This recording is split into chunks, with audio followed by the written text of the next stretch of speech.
Hello students, welcome to Recitals in Depth. Herein we will cover the summits and organizations, October 2024 current affair topics in detail. The broader themes which we are going to cover are as follows: international summits, multilateral organizations, and India's efforts at global diplomacy. So this is our index for the summits and organization for the month of October from the pages 91 to 95. We will be covering these topics in detail one by one, and by the end of this discussion you will be able to write your mains answers very thoughtfully. SCO Summit 2024. So this was the 23rd edition of the SCO Summit and it was held in Pakistan. There was a lot of debate as to whether India will participate or not. The Indian delegation was headed by Dr. S. Jaishankar and it went viral on the social media platforms and also in the news. To understand this topic fully, we will first understand how the SCO as an organization evolved. Now, as you can see, in 1996, this organization is called as the Shanghai Five. This is a precursor. Precursor means the one before, sequel is the one after, successor. It is a precursor to the Shanghai Cooperation Organization. It is known as Shanghai Five.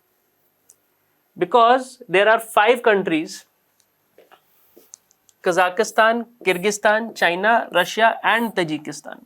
They have come up after the disintegration of the Soviet Union. Now, the Soviet Union was a big power, or the USSR was a great power in the Central Asian region. It was considered to be its backyard. It had a lot of dominance in this region. Now, what happens is that it became a regional hegemon. So, it controlled all the activities in that region. Once this hegemon is eliminated, once USSR is gone, there is Russia, there is China, and also chances for US interference. What happens in this situation is that there can be a large spread time frame of instability in the region. As you can see what has happened with Afghanistan or Pakistan also in some instances. So when the regional hegemon goes away, then there are chances of a lot of turmoil. You can also see this, that where USA is the watchman, for example in North America,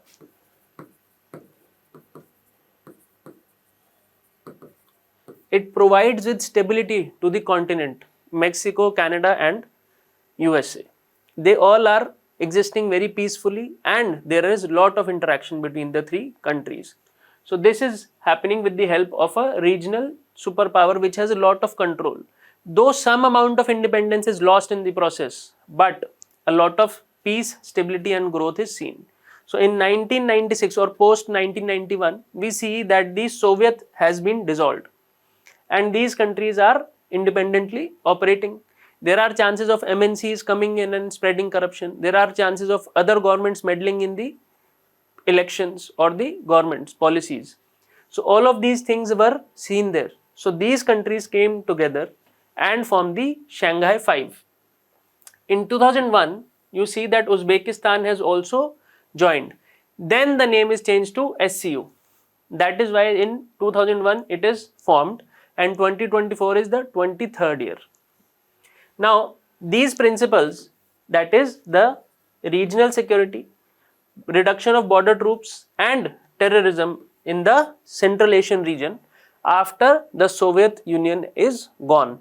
So this is the primary discussion point in these countries. This whole principle is taken together and is called as the Shanghai Spirit of Cooperation. This cooperation spirit is taken up as the main criteria for SCO. Now it is a permanent international organization. Till 2001 we have seen there are 6 members. In 2017, in the Astana event, Astana Summit, India and Pakistan became members. So now there are 8, 6 plus 2, there are total 8. And in the Astana Summit, we see that India and Pakistan have been coming up. Now, Russia brought in India to balance China. So, Pakistan was brought up by China to balance India. So, this is how global diplomacy works. Iran has joined in 2023 and Belarus has joined in 2024. Now, observer states are Afghanistan and Mongolia. So, this is regarding the evolution of the Shanghai Cooperation Organization. What is the main work?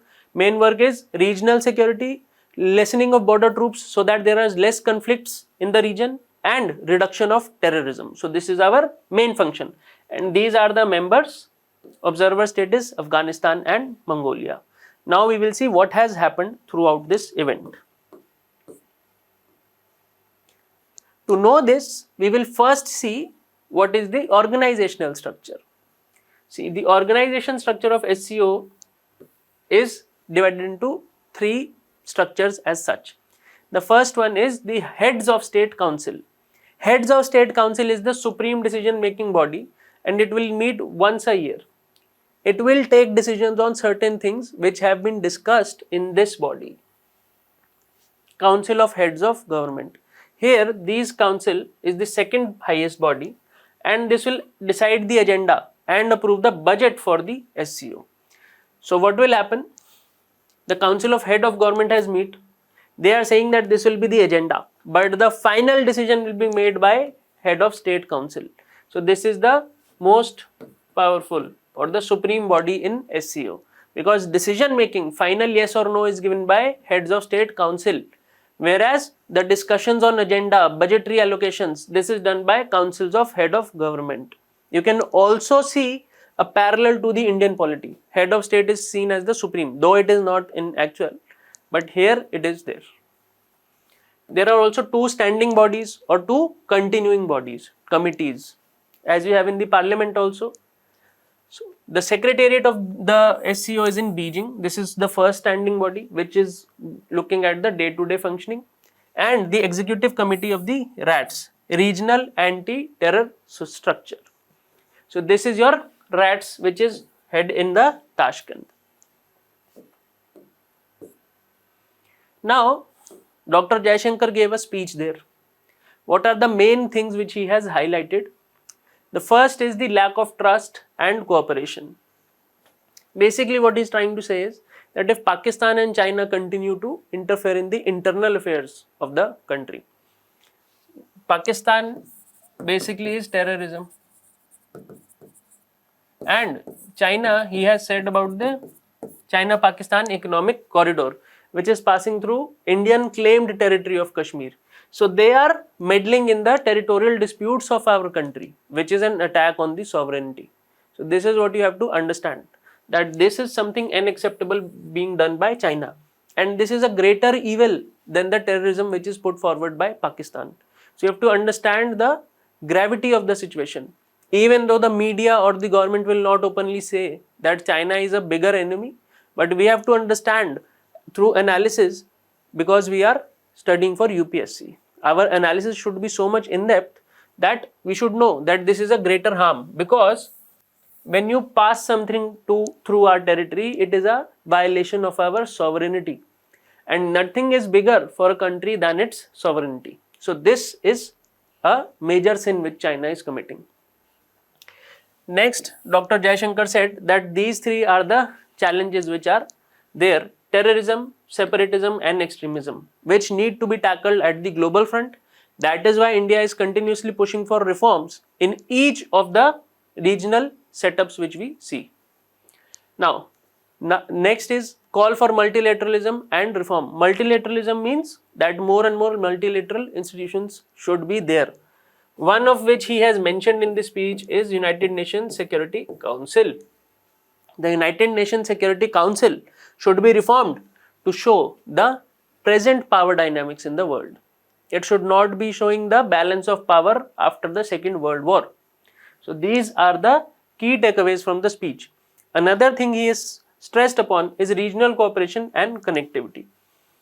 Because China and Pakistan block our entry towards the Central Asian region, Dr. Jaishankar has stated that we need to improve our regional cooperation and increase the connectivity. That may be through various mutually agreed projects, infrastructure projects, because CPEC is not, China-Pakistan Economic Corridor is not a mutually agreed project. It has Pakistan and China as two bodies and India opposes it. Then Pakistan's SCO presidency and call for unity. Now these are two different things. Pakistan's SCO presidency, Dr. Jaishankar congratulated them. Very good that you are able to host this. Call for unity is not between India and Pakistan, but on the whole the Central Asian region should be united against these problems. This is what Dr. Jaishankar has meant. So this is written together because he mentioned it together in the speech and people thought that he is signaling a better relationship between India and Pakistan, but that is not the case. The clarification is given afterwards that this call for unity is for regional developments which are taken care by the SCO and not Pakistan and India. So beyond this there were some minor issues. That Dr. Jaishankar met the Pakistan foreign minister, mostly insignificant, just a part of the protocol that we had to meet. And the cricket diplomacy, that India may participate in the ICC Champions Trophy which will take part in Pakistan. So these are just passing by references, not much work needed here. Though you can have your own opinion whether he should have met or not, but not very critical for the exam because no major breakthrough are there. Now we will see a very in-depth analysis of the whole situation. Now in this we will see what is the impact on India and what are the challenges. The significance for India is that it is very important for the regional security.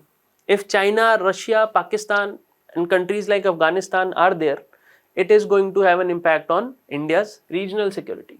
And if India is not a member to such a body, it can have adverse consequences.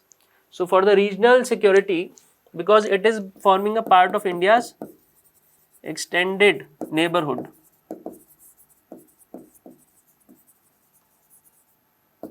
because it is a part of our extended neighborhood, we should be proactive in this area. Okay. Next is the economic cooperation. We need a lot of rare earth minerals, uranium, etc., natural gas reserves which are present in the Central Asian region. And this has not been fulfilled for a lot of time because of the lack of connectivity. So this point and access to Central Asia, both are very important. Why they are written differently? Because one thing is that access to Central Asia is denied due to Pakistan and China. Otherwise, these two are a more or less combined point. Geopolitical influence. Now, here, Russia and China are there on the one hand. India is seen somewhat as a neutral country and it can also assert its geopolitical significance. The significance of this region is that it is in between, it is sandwiched between Russia and China. Also, USA has significant interests in terms of Afghanistan, though now they are gone. But any issue or any instability in this region can further spark the issues in West Asia and also Europe. Russia-Ukraine war is there, then Israel-Palestine war is there. So it is right in between, sandwiched in between both of these regions. So this is geopolitically very active region. Now the first challenges which this body faces is the Pakistan-China axis. For any meaningful negotiation to take place, we need to be first assured that both the bodies are having a fair intention. But if we look at this body, Pakistan and China have traditionally acted against India's interests. Geopolitical tensions which have been discussed in the significant portion as well, they will continue to remain in this region. And this needs to be tackled while negotiating the deals. Another thing which has happened is that if you look at the mandate of SCO, it also talks about economic cooperation. But looking at the power politics which is happening, great power rivalry, these are some key terms which you should be using in your answers. Extended neighborhood, great power rivalry, swing states. You must be knowing these terms when you are writing answers related to international relations. Now, the mandate was that it will also focus on economy. But because of Pakistan, China, terrorism, the sovereignty issues, territorial disputes, too much focus has gone on only security. We need to bring the focus back on economic cooperation as well. So what can be the conclusion? India should follow a policy of proactive engagement in this region because of the significance it holds.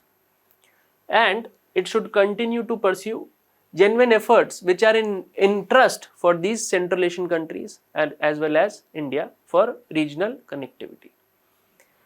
So this is our overall analysis, and now we will try to solve a question. Given the diverse political systems and competing interests of SCO member states, diverse political systems and competing interests of SCO member states, can the organization realistically achieve its stated objectives or is limited by internal contradictions? So basically that every country is coming up with its own agenda in mind. Overall, the West is seeing this group as an anti-West group because Iran is there, Russia is there, China is there, Pakistan is also now moving towards China. So it is being perceived as an anti-West grouping. And this is the overall situation, that they are internally also fighting. So can this actually work as a good organization, or it will succumb to its own internal contradictions? 19th East Asia Summit. Now PM Modi has attended this summit. To get a better understanding of this geopolitically and geo-economically, geostrategically, we need to understand the positioning of these ASEAN countries. Now these countries which are marked in blue are the 10 ASEAN countries. Other countries which have been added are Australia, New Zealand, Japan, South Korea, China and India. So if you see that this orange line is an extended neighborhood of the ASEAN countries. So this is basically 16 countries because 10 ASEAN, 6 orange ones which are the extended neighborhood. But later on you will see that 2 more countries have also entered into this organization. It is Russia and USA. Because this whole region has been a great corridor of rivalry between USA and Russia, basically USSR historically, and now that competition is between China and USA.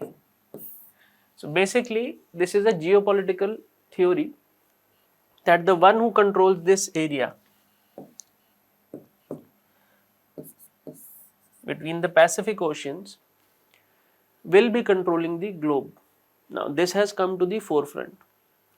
This challenge is for global hegemony between China and USA. This is very important for you to understand.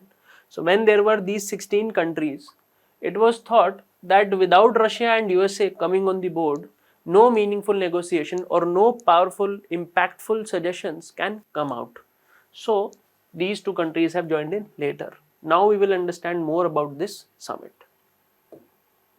Now East Asia Summit, it will discuss political, security and economic issues which are there in the ASEAN region. The main will be that. So now it is expanded to the Indo-Pacific region, because earlier it is only focusing on ASEAN and the Pacific region. Then USA, Russia, India, China, all of them have entered. So it is established by ASEAN in 2005. It is the lead grouping. Overall there are 18 countries, as I have told you earlier.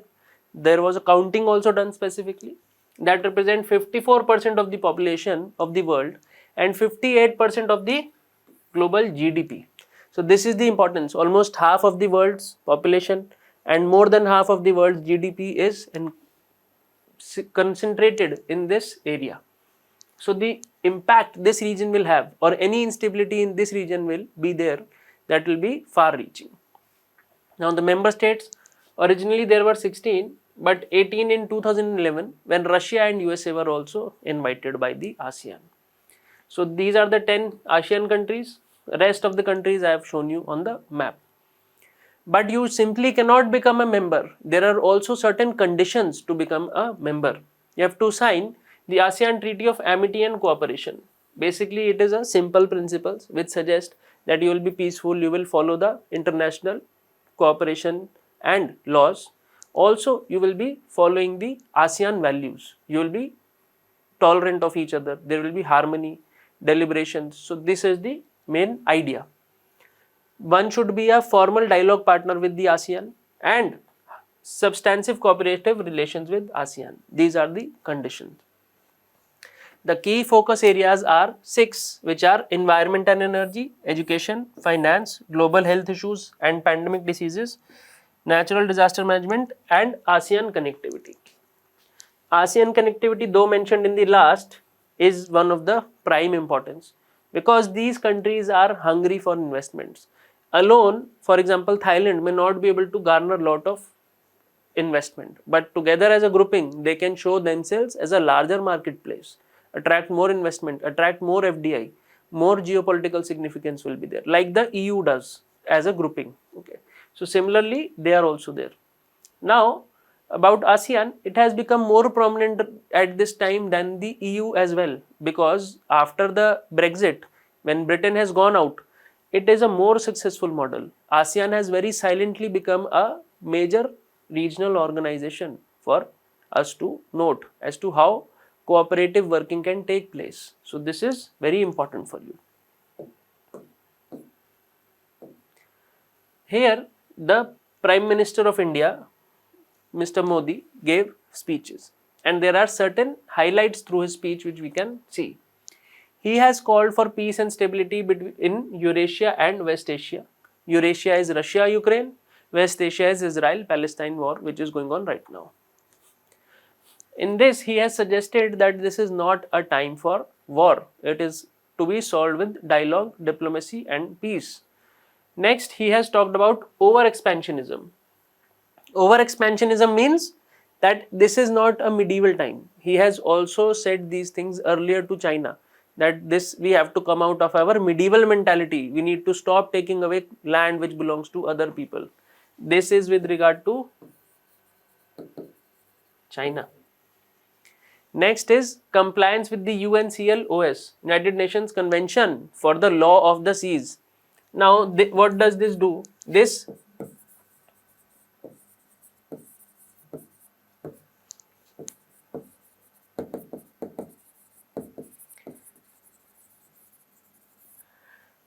UNCLOS is an international convention which demarcates the maritime boundary between countries. But what is China doing? China has proposed its own mechanism and given the 9-dash line through which it occupies a major chunk of the South China Sea.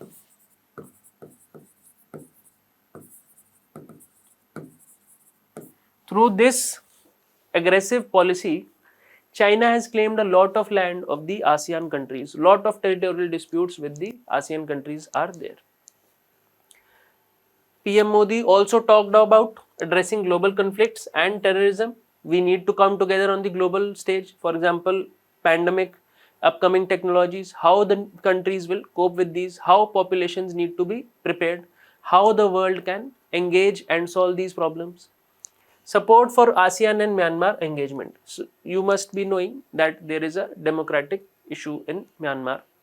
Aung San Suu Kyi is the leader there, democratic leader, but the military has taken over. China is involved, interfering. USA is also interfering in their issues, and there is a different model in which ASEAN wants to solve that issue.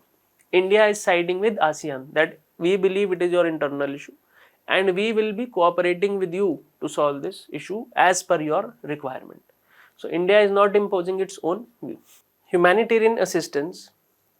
Here Prime Minister Modi also suggested that we should cooperate with each other in times of disasters and global pandemics. He also highlighted how India helped in the times of Cyclone Yagi in the region and launched Operation Sadbhav.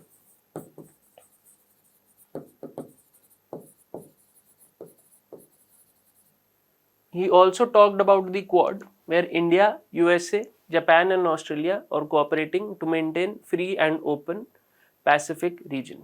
Okay, so this is the overall highlights of the address. Now we will see the significance for India.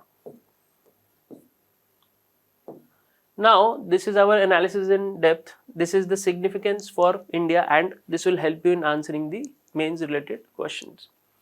Economic growth. The region as such is known as the factory of the world.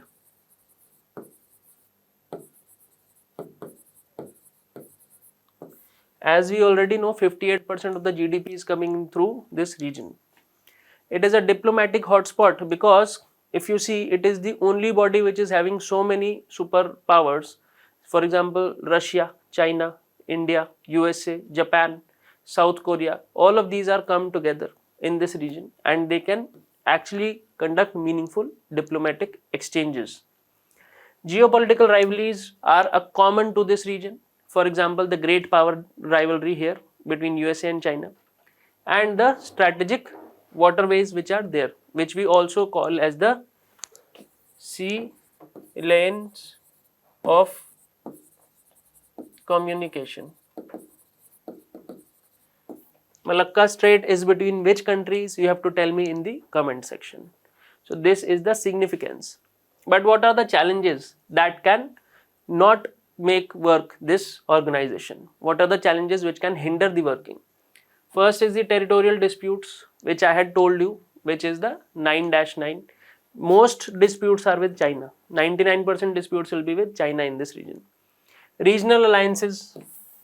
For example, the PM mentioned Quad.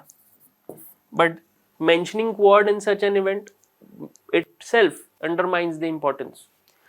Last is the regional trade agreements. RCEP is the regional trade agreement of this region and India has opted out of it. So we are not going in for a greater cooperation in this region in terms of the economic deal which is being proposed. So we need to be very cautious as to what can be the outcomes. Based on this, we have a practice question. Can the East Asia Summit evolve into a more prominent platform for shaping global governance, or will it remain a regional dialogue forum without significant decision-making power? So as you know the ins and outs, the significance and the challenges, the structure of the organization, all of the things are known to you. Now you can do an overall analysis and write this answer. Reforming multilateral development banks. Now when India was heading the G20 presidency, an independent expert group was formed with Mr. N.K. Singh and Mr. Lawrence Summers.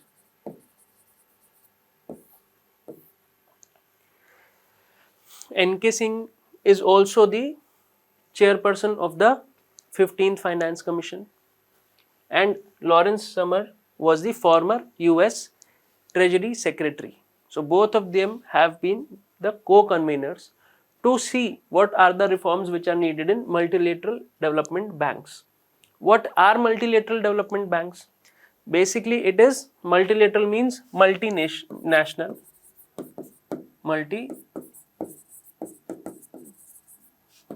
but it is not a bank as such. Multilateral corporations are there, MNCs, but MNCs are working for profit. Their main motive is to give more money to the owners. Here, when you talk about MDBs, they do not work for profit. They work for development.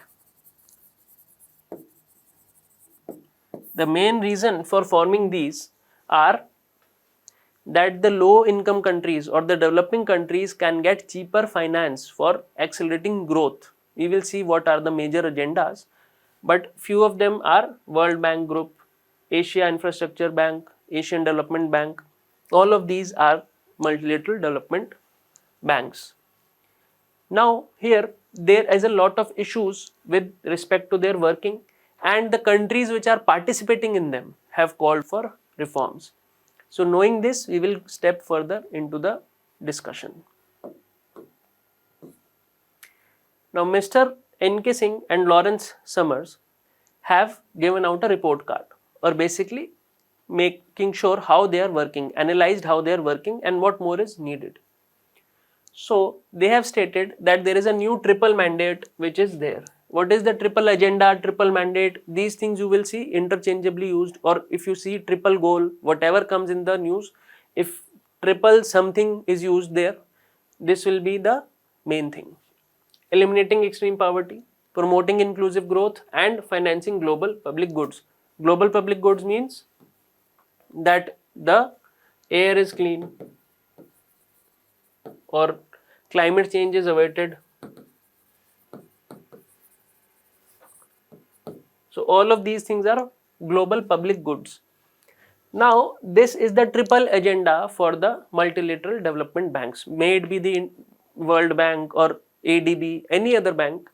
This is how it is going to work, keeping these things in mind. How will it do it? Now in the G20, when India was there, it was decided that it will achieve this at a 3 times faster rate. How will it do? They will triple their financial commitments. If earlier they were giving 10 rupees, now they will give 30 rupees to the members. And they will establish a global challenges funding mechanism. What are the global challenges? For example, climate change. Now we will set up a funding challenge. Who will fund more to this? So this will attract more nations. This will give you more fame and popularity. This will establish you as a global leader towards fighting climate change. So these are the few ideas. Now these are the things which it had to work on: expanding the lending capacity, involving the private sector, and innovations in capital mobilization. Now if I ask you that you have to give me 10 rupees every month, next month I come and say now you have to give me 30 rupees, you will also make sure that you have enough capital. You will also make sure that there is enough funding for you to make sure that you can give me the 3 times amount which I am asking for. So they are going to expand the lending capacity. How much have they worked? They have increased it by 33%. Overall it was asked that you have to increase it by 200%, then it will be triple. So, but they have done few good things, which means they have used the balance sheets well, and the guarantee platforms are also used in a much better way so that more funds can be given out to people. They have also reformed the capital adequacy framework, which you must have studied in the economy. This is also there in the Basel norms, that the banks have to put aside certain amount of money in case of risk. Okay, this will depend on the type of lender, the type of receiver, the type of purpose the loan has been taken, the credit history. So that will be dealt in economy, but capital adequacy framework has been used in a better manner. Hybrid capital options, bonds, shares, all of them have been combined. More money is being raised. So that is something which they have done. Next is the private sector involvement, that they have perceived the risk for private capital to be a bit lesser. There is a common perception that when the loan is given to a government entity, it will be safer. But they have fought this, and they have also stated that there should be lesser perceived risk for private capital. For example, if the company is very good, for example, some of the companies may be having market cap more than GDP of certain countries. So for them, we should be more lenient. So this is the overall things which have been done, and this is how the certain report card has been made. The main primary objective of the report card was to assess this: are they doing this properly? Have they increased the lending to 3 times? And this is the outcome.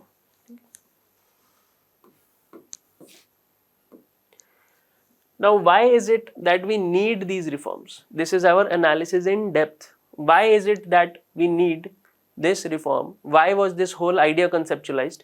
First is the resource constraint, that these countries, these multilateral organizations have lesser and lesser funds due to more and more increasing problems in the world. But the countries which we are talking about, for example, African countries, India, or low income countries, we are always hungry for resources. We need infrastructure development. We need to end poverty. We need to provide people with food. We need to fight climate change. So our resources constraint is also there. And there is a resource constraint on the side of the bank also.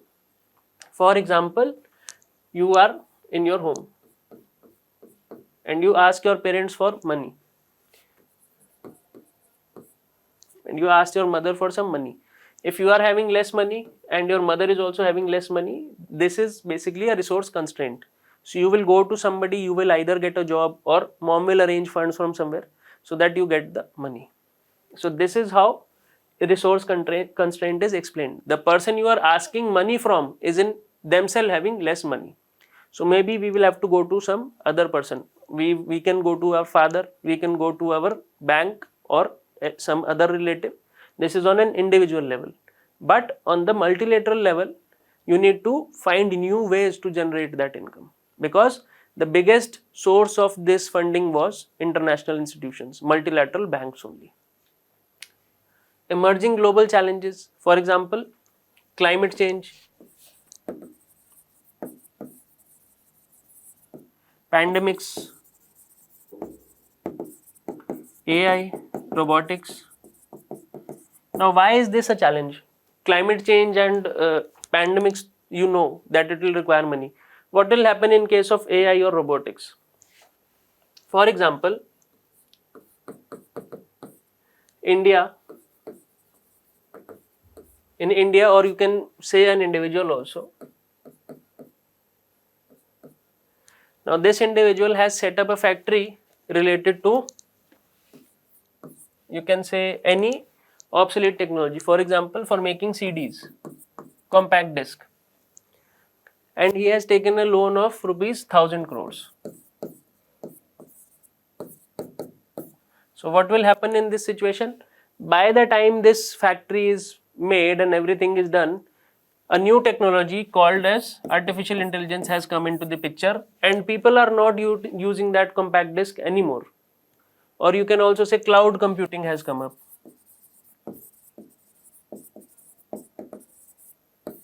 So I took a loan of 1000 crore rupees for 10 years, and by the end of 10 years, my whole work is wiped out because nobody is buying the CD now. Everybody is using a pen drive, everybody is downloading from the internet, everybody is using a hard disk. CDs are not used anymore. So this will lead to obsolescence of the technology. So this is also a global emerging challenge. So that the technology is moving so fast, you invest a lot of money in India and you develop a coal-based power plant. But the international conventions make it not allowed anymore, or they ban it. Then what will you do? What will India do? Where will it recover the money from? So these things have to be taken into consideration while taking about global challenges. Now in the decision making, if you look at the overall international institutions of lending, USA has roughly 16% share in their decision making. Now that is a big share in term. We have around close to 300 countries, but USA is dominating so much. So the decision making is not democratic, and there is a one size fits all approach. One size fits all means that these have a fixed criteria.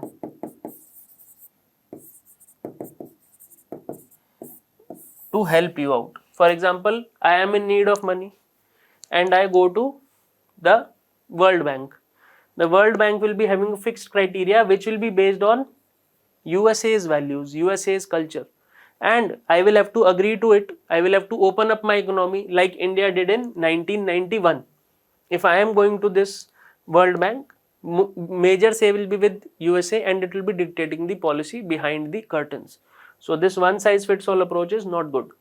And because of this, countries like China have taken a leverage. They give you lot of loans which you are not able to pay afterwards. So the Chinese debt diplomacy is not only there because China has money, but it is also because of the failure of these banks. That is why there is a talk of reform of these multilateral development banks. What are the way ahead? What can we do? We should work on financing climate action. We need to make specific funds for combating climate change. Knowledge sharing and South-South cooperation means that if there is some technology which you have for the fighting climate which can be cheaper, the Western countries should help the developing countries. South-South cooperation, we have also talked about the brunt line in one of the previous sessions. Please see what it is. The South-South or North-South divide has been explained very well in that. Then the graduation strategies. What is this graduation strategy? Graduation strategy means that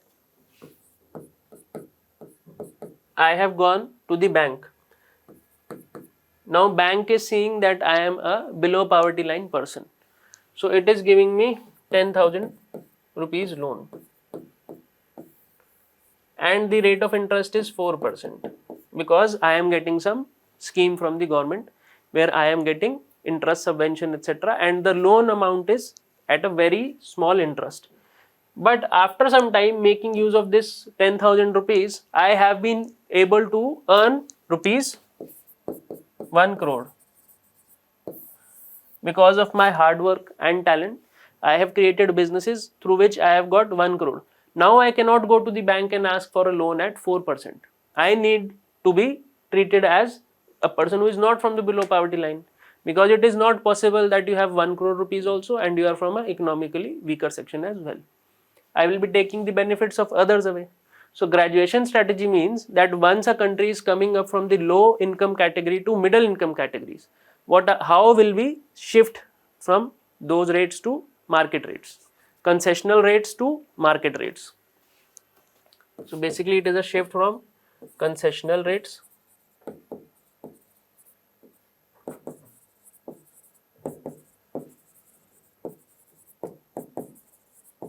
now, and if a country is shifted suddenly from concessional rates to market rates, it will be a shocker for the economy. So we need to make strategies so that the shift is gradual and not sudden. So this is the graduation strategies. This is not related to education, but moving from one category to another. Social and environment safeguards should also be there while you are developing projects. It should not be that you have given money to a country and it is polluting the environment. It is, for example, for ending poverty, you are creating more climate change. So this should not be the case. The growth should be inclusive, development should be inclusive. So this is the overall idea.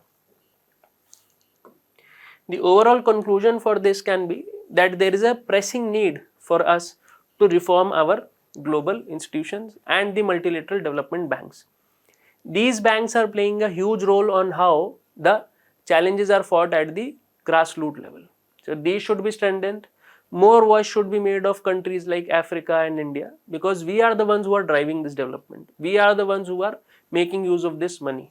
So this needs to be done so that the growth can reach all sections. So based on this, we have a question.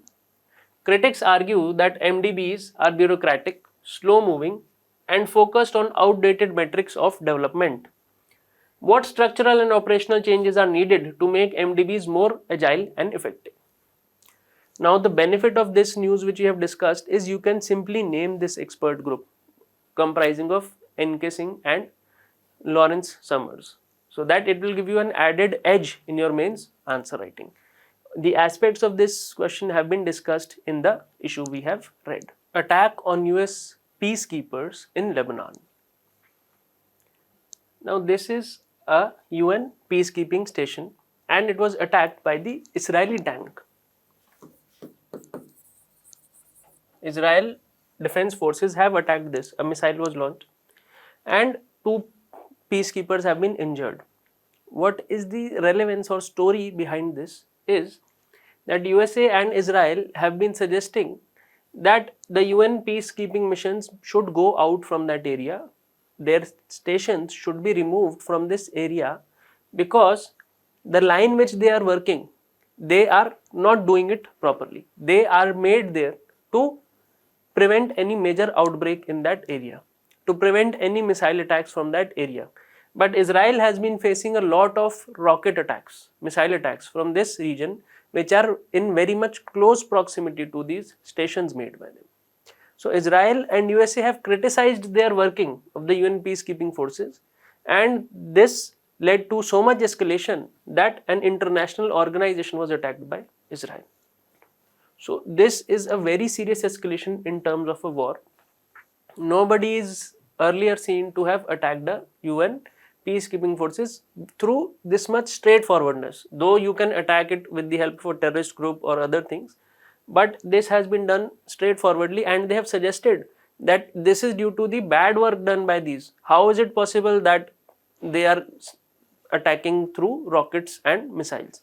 So this is the whole background, and we need to understand what this force is.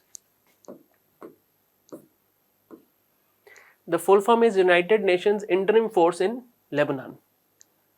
What is it? It is an international peacekeeping mission with 10,000 troops. Troops basically civilians and troops combined, which is from 50 countries. So it is acting as an international force there. Now, they have been tasked to prevent violations along the 121-kilometer blue line border between Israel and Lebanon. So there was a war between Israel and Lebanon, and Israel had occupied the South Lebanon portion when the Israeli troops moved back from South Lebanon.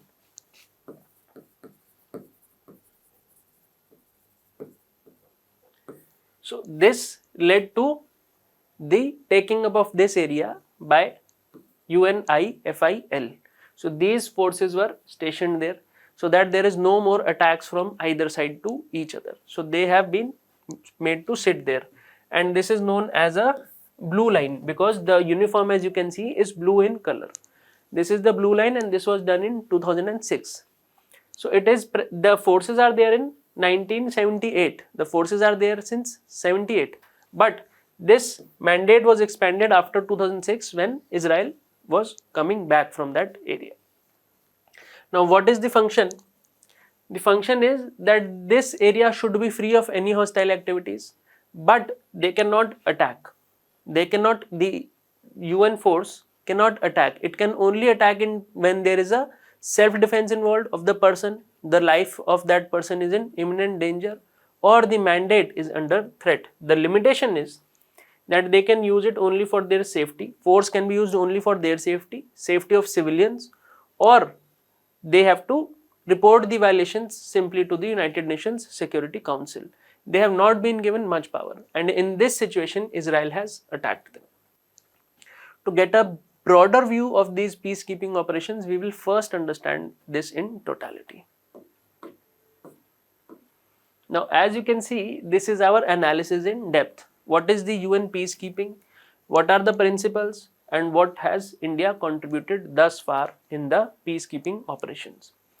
Now, the UN Charter, United Nations Charter, suggests that the international peace and security should be there. Which is the body which is responsible for maintaining? It is being done by the Security Council. It has to maintain international peace and security, which means that war should not be there. War needs to be avoided. If there is a war, you can go to the UNSC. The UNSC can send the peacekeeping forces. United Nations peacekeeping forces. Now, one of them was the ones stationed in Israel-Lebanon border, or the blue line. They have been attacked by a party which was there to be protected. So this is a problem. It can establish a UN peace operation. Who can establish? The United Nations Security Council. What will be the function of this mission? It will be based on the mandate given by UNSC. When the UNSC will pass a resolution, they will also mention what are the responsibilities. So in this case, the responsibility is confined to maintaining peace, and they cannot attack directly, they can only report. But the Lebanon fighters were able to attack Israel to a large extent. So that is why Israel is now not happy with them, and a direct escalation has been seen. What are the principles of UN peacekeeping? First is that the consent of parties should be there. Both the parties should agree that we will be stationing them. Otherwise, they will get killed every day, or they will also become a party to the conflict. For example, Israel and Lebanon are fighting. Now, if any of the two parties are not consenting, UN peacekeeping forces are also there, then it will become a dispute between three parties. Otherwise, a war which was between two people has now become a war between three people. So this is a problem. Next is that they need to be impartial. Israel have claimed that the UN peacekeeping force there is acting in a partial manner. It is helping the Lebanese people to fire rockets into Israeli territory. Next is that they cannot use force as freely as the defense forces. They have to use it only in case of self-defense or when they have to protect the function given by the UNSC resolution. What has been India's contribution to the United Nations peacekeeping operations? One of the largest troops contributor. Though in terms of budget, the developing countries will have more, but in terms of the troops, they are there. In one of the earliest missions in 1950 to the Korean Peninsula. This has also been asked in UPSC previous year questions. This single line which you are seeing on the board is a mains question of the previous year, and this is seen from the post-independence India. So not a lot of questions are coming from there, but when there is an event of international significance, they are asked. Also, we have contributed 2,75,000 troops, 159 have laid down their lives for these operations. We are also jointly training the UN peacekeeping forces from African countries. USA and India are jointly training them. Last but not the least, we have also created this center in New Delhi, Center for United Nations Peacekeeping in New Delhi for training them. Every year around 10,000 personnel are trained in the peacekeeping operations. So we have gone much more beyond and studied this topic in depth, which will help you to answer questions in mains. So this question is, to what extent can UN peacekeeping operations remain neutral in highly polarized conflicts? Now this is very important because directly derived from a event which has happened just last month. The Israeli forces and USA are saying that the forces are not partial. So this is what you have to see. Remain neutral in highly polarized conflicts, especially when accused of favoring one side over the other. This is a defense and security or summits related in dimension for you, but this can also come in a manner of international ethics. Okay, so these things have to be seen from a wider angle to do better in the mains examination. India pledges $250 million for traditional medicine center. It will be a global traditional medicine center. It will be based in Jamnagar. India has currently pledged 250 million. There are additional pledges for around 52 million, taking the total to around $300 million. This will be set up and be given to WHO for effective implementation of traditional medicines so that they are culturally more accepted and scientifically more approved. So this is the overall idea behind this. Now before starting this discussion, we will see what are traditional medicines. Now traditional medicines are the sum total of skills, practices and medicines, the knowledge which are taken to maintain health as well as prevention, diagnosis or improvement of physical and mental illness. So this is your whole definition. The keywords will be knowledge, skills, practices, maintenance of health, diagnosis, prevention. But whenever you are talking about health, you have to talk about both physical and mental. Whenever a topic of suicides related issues are also coming, you have to mention that mental illness or mental health is also an important aspect of health which is often ignored. So when you talk of health, it is physical and mental both. India and traditional medicines, more than 8,000 herbs have been codified in the Ayush, and there have been an exponential growth in this sector from 2014 where it was $3 billion to 24 billion in 2023. Now we are in 24. It is expected to move even more faster. You can see the popularization of yoga, Patanjali by Baba Ramdev, etc.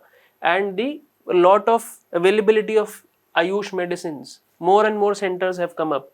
Around 7,000 centers have been opened in the country, in the various centers. More and more interest is being taken up in these things. Recently, you have also seen that scientists in the USA have tried to patent their findings on haldi, that haldi is good for against infections and all those things.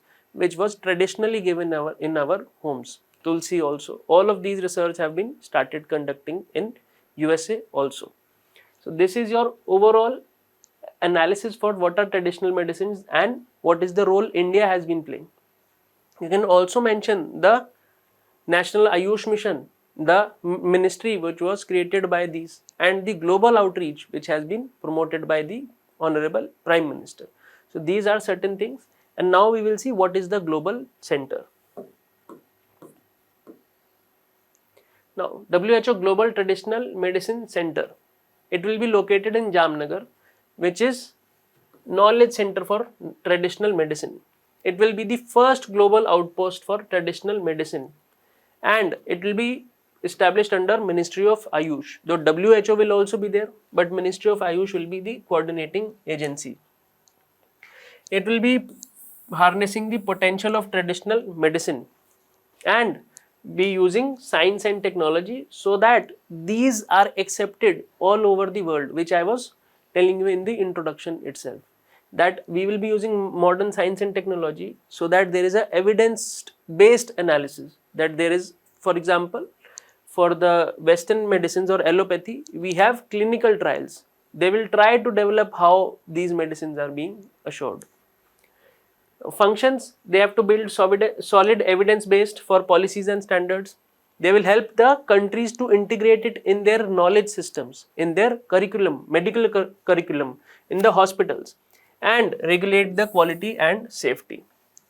So this is the main function, that not only will it give you standards, it will also give you evidence based research. It will also tell you how to integrate it in your country if you are interested in this.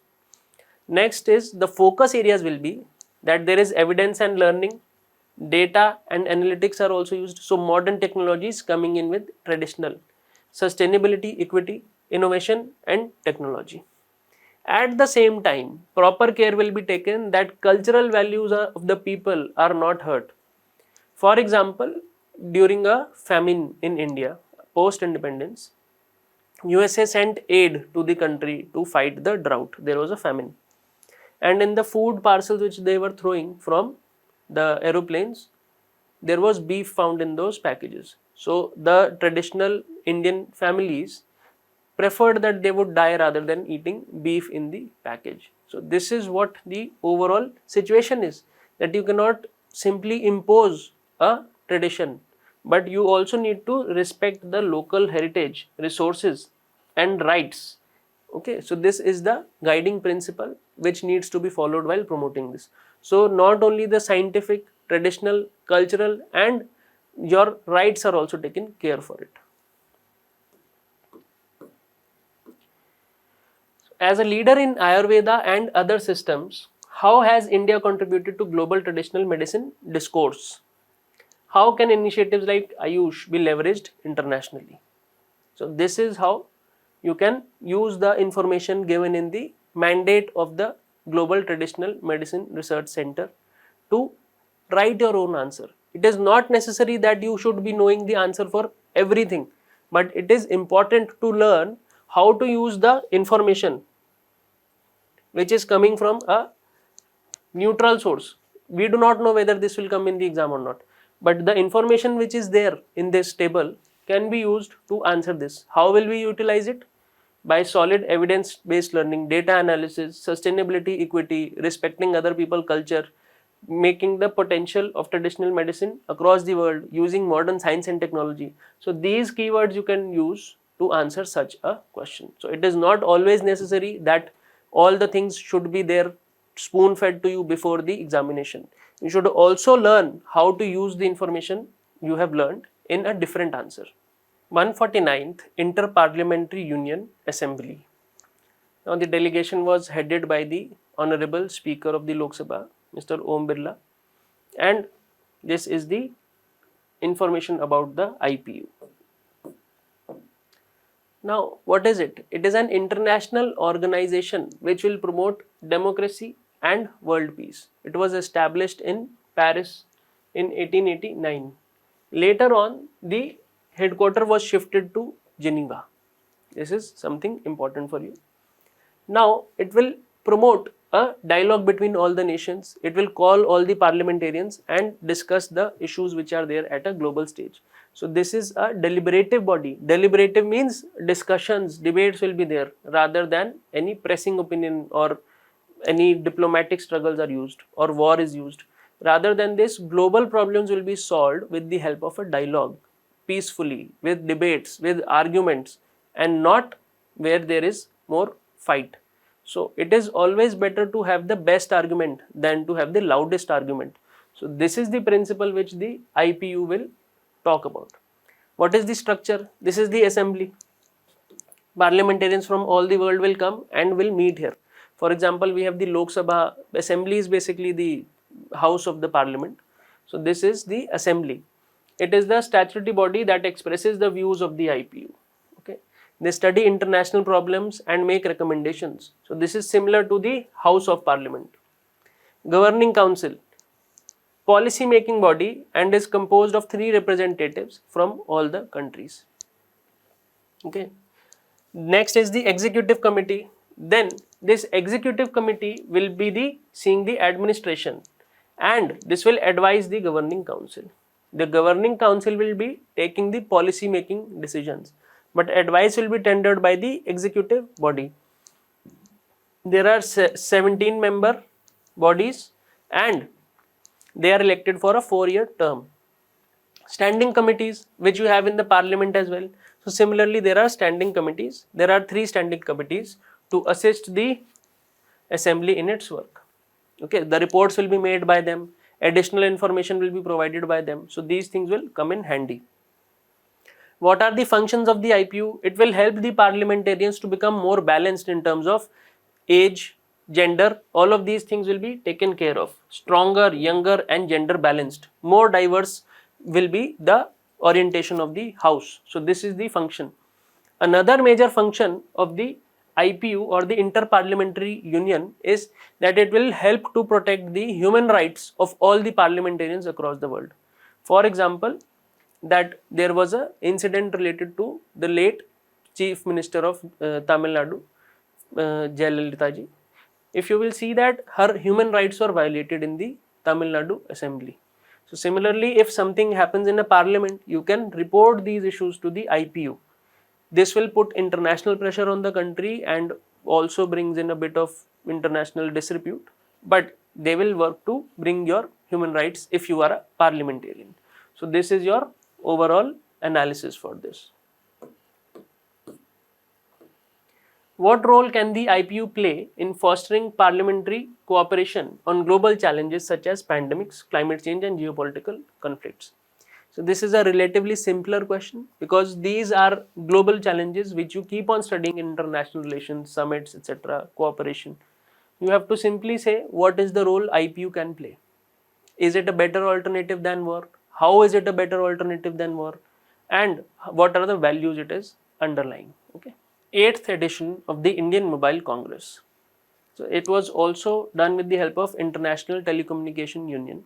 Both these bodies together conduct this show. For example, you have the Automobile Expo. Similarly, you have the Mobile Congress where you will display the upcoming technologies. Companies can interact and all of these things happen in such events. So we'll first understand the ITU. Now, the International Telecommunication Union is a specialized agency of the United Nations in telecommunications. It is headquartered in Geneva and formed in 1865.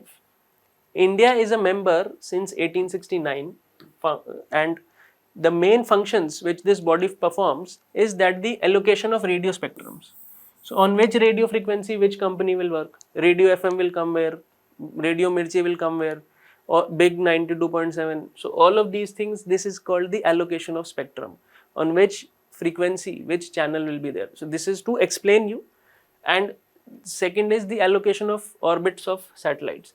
So if you will not have this allocation on which orbit the satellite will be, which place it will be there, then everybody will fight for the parking spaces. Like in Delhi, if you see, when the roads are narrow and there is no parking, people start fighting with each other.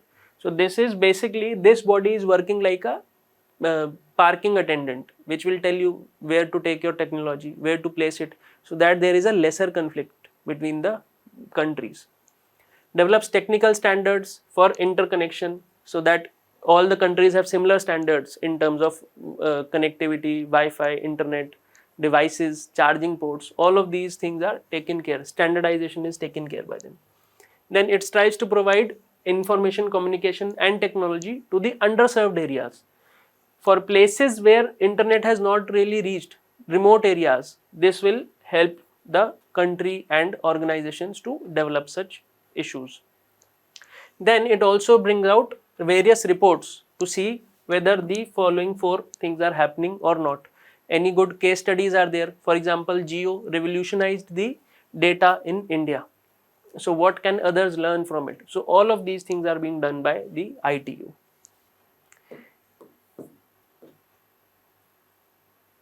Now we have the Indian Mobile Congress. It is similar to the Auto Expo, and Indian Mobile Congress, because the Indian industry in telecommunications, in space, it is a huge industry. So that is why the ITU also comes in.